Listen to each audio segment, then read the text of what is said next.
Y'all ready for some more books? Oh, that was awful. Are you ready for some more books? I've got more books. Yeah.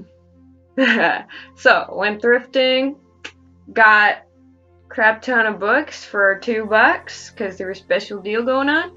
And yeah, here we go. Dun dun dun. Poisoned blood. Okay. Check that out. This is the true story of a cold-blooded killer and her life of deception, sexual cunning, and murder. Which I find true crime very interesting. I like to pretend that maybe it's because, I'm interested in justice, or I'm interested in the process of finding a killer, or, I think it might just be morbid curiosity, actually. I'm interested in what is going on in someone's mind that brings out murder. Like, I don't know if it's a good thing that I'm interested in this stuff, but I saw this and thought that looks like really interesting. So, yeah. We'll see how it goes. It's kind of like one of those 2020 shows where it's like, the wife who killed her husband. Or Dateline. It would be more like Dateline, because it's like, she was the perfect wife until she murdered the man who loved her. Her name was Marie Hilly, and in a small southern city, she began to weave an incredible web of lies, criminality, and murder. Within 5 years, her husband, her mother, and her mother-in-law all died lingering, painful deaths. That sounds crazy. Ugh. That is awful. But I do think that I'll find this very interesting. So, yeah.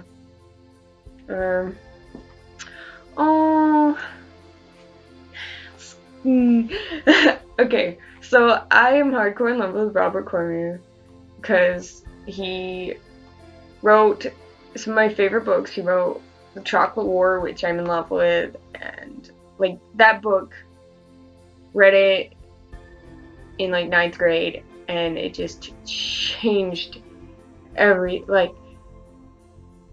it was a dark book, and I totally dug that. I was opened up to this world of,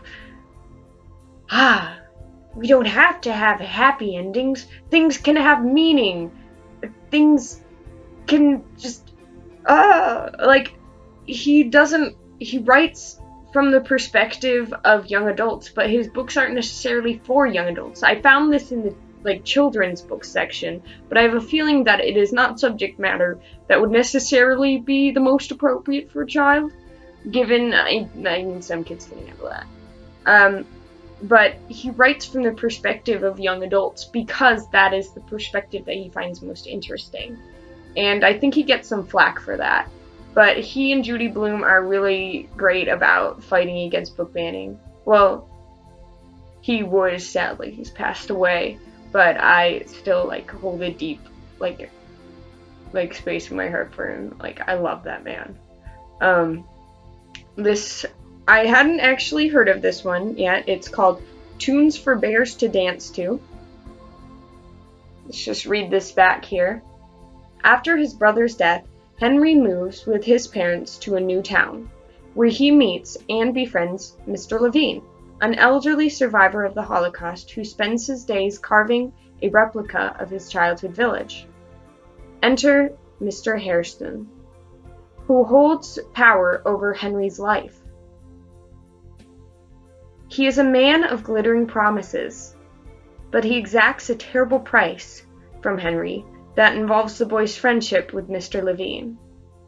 All Harry has to do is ...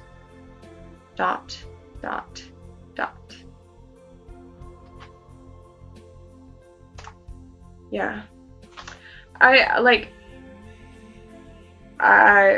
the creepiest book I've ever read, hands down, was The Rag and Bone Shop by Robert Cormier. It's a beautiful book. I would highly recommend it, especially if you're enjoying I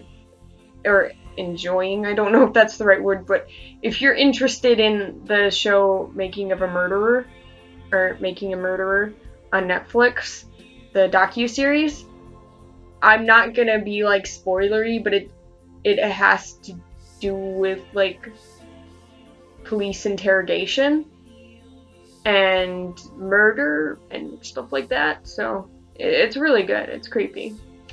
But Robert Cormier is the reason that I judge books by their first line, because I remember reading something about him where he was talking about the Chocolate War and saying that people who didn't see the dark ending or see the dark storyline coming really didn't pay attention to the first line, because the first line, I believe, is they murdered him. Actually, I can go check. Be right back.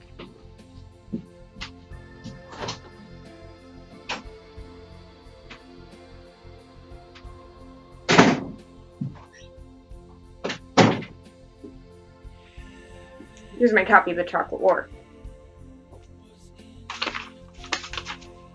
Yeah. Oh crap.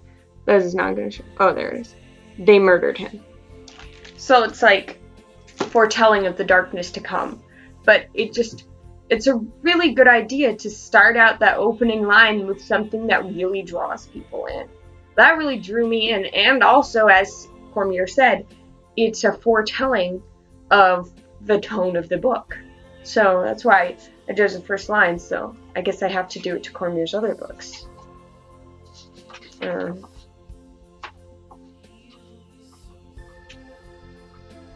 The old man came out of the crazy house every morning shortly before 8 o'clock and walked down the graveled path to the gate, carrying a small leather bag that swung like a pendulum from his right hand. I like that. That's interesting. It kind of draws a lot of questions, like, what is the crazy house? Yeah, what's this man doing with the small leather bag? It really does draw me in. I like the pendulum imagery. Kind of gives me a Poe feeling and Edgar Allan Poe feeling. So I think this will be good. Could make me cry. Who knows? Cormier can do things. Oh, I got Catcher in the Rye. This is like pretty self-explanatory. Like, I like to collect classic novels. I like to just read them and see, like, oh, this is a classic. I have now read it. And I think, you hear a lot about it. Kids having to read it for high school English classes. It wasn't one of the books that I had to read. So I would still like to educate myself, and it's to his mother. To my mother. That is sweet. Unless it says mean things about mothers in it, which in case, it'll be kind of mean. I really don't know much about this book, actually. I just know that apparently, like, the main character is kind of like people think he's whiny or something. But I will find out, and maybe I'll make a video in the future about my interpretations. Got some more classics. I got Brave New World and Brave New World Revisited, Aldous Huxley. Just because I am really interested in dystopia, but not necessarily modern dystopia. I read the first Hunger Games book, but I did not make it through the second. Nothing against the series. I just wasn't that interested. That's probably not good. As a person who likes books, I should probably, and people probably won't like that. Sorry. I'll try again later. I liked the first book. Yeah. Anyways, I like dystopia, like how Lois Lowry does it, where it's very much, you can pick up on things about society that are corrupt and that we need to change, and it's a foretell, like, I need to watch the Giver movie and do a video about, like, oh, I don't want to watch that movie. I like that book too much. Okay, but, yeah. So, Brave New World I find very interesting. I've read some stuff about it, and there's a song by the band Megan Dia that is got imagery from the book in it, and I just want to read this and, like, then understand the song better. Yeah. Maybe here. Let me just read a first sentence. Just gotta have continuity. I mean, I'm not always gonna. A squat gray building of only 34 stories. There's a period after that. No, I'll keep going. Over the main entrance, the words Central London Hatchery and Conditioning Center. Oh yeah, we're gonna have some eugenics-y type stuff. And in a shield, the world state's motto: community, identity, stability. Ooh, spooky. That's cool. I love that stuff. I like like authors around this time. Like, I really dig a lot of that. Like sci-fi, but older sci-fi, just to see what the perceptions of the future were like in the past. You know, you get stuff like 1984 George Orwell, and then compared to actual 1984.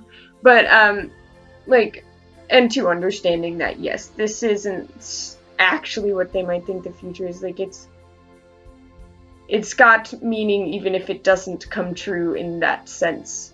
And parts of it have in a little bit, you know. Big Brother is always watching. Oh, Big Brother, please comment, like, and subscribe to this video. Thanks, Big Brother. Okay, let's go on.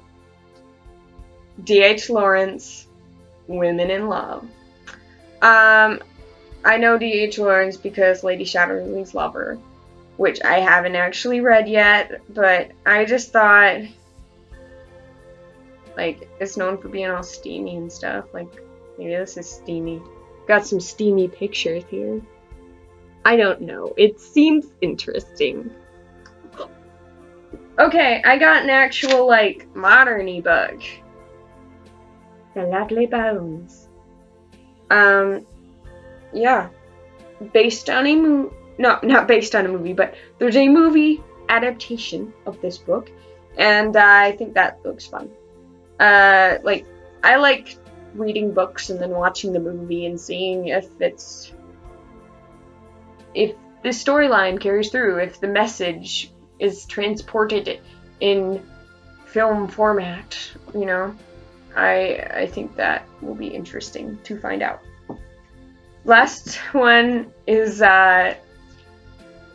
True Talents by David Liubar, which is actually a sequel to Hidden Talents, which I have not read, but whenever I see something by certain authors, I have to buy them.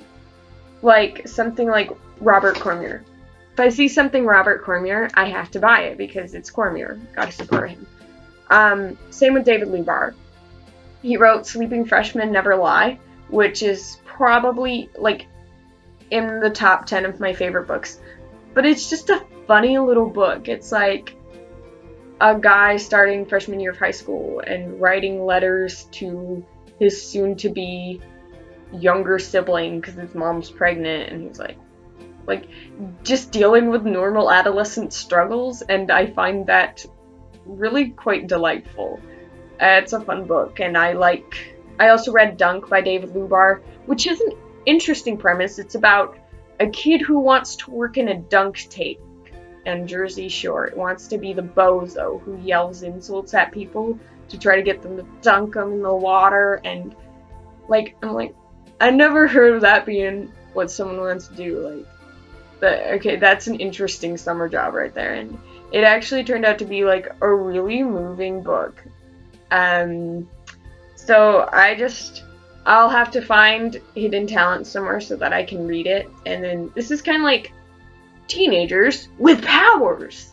So, kind of cliche premise, but I really love it. I've got my Marvel shirt on right here, like, you know, I like the teenagers with powers. Those are my books.